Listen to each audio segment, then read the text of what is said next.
প্রিয় ভাইয়েরা আমার, আর কিছুক্ষণের মধ্যেই আপনাদের কাঙ্ক্ষিত নেতা, বাংলাদেশের অবিসংবাদিত নেতা, বিএনপির চেয়ারম্যান জনাব তারেক রহমান এই সমাবেশে উপস্থিত হবেন।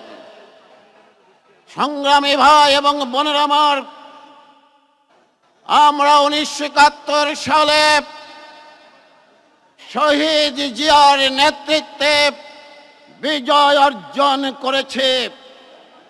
আমরা 1990 আপসহীন দেশনেত্রী বেগম খালেদা জিয়ার নেতৃত্বে আমরা বিজয় অর্জন করেছি। আমরা 2024 সালে আমাদের প্রিয় নেতা জনাব তারেক রহমানের নেতৃত্বে ফ্যাসিস্ট হাসিনাকে বাংলাদেশ থেকে বিদায় করেছে এবং বিজয় অর্জন করেছে।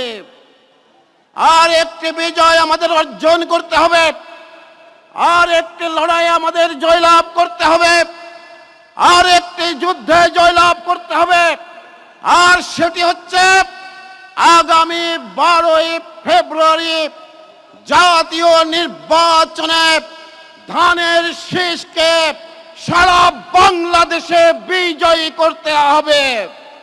সমবেত বন্ধুরা, আমরা আপনারা সবাই মিলে সমস্ত পরাশক্তিকে পরাজিত করব, সমস্ত অপশক্তিকে আগামী নির্বাচনে পরাজিত করে আমরা তারেক রহমানের নেতৃত্বে বিজয় অর্জন করব, এই আশাবাদ ব্যক্ত করে আমার বক্তব্য শেষ করছে।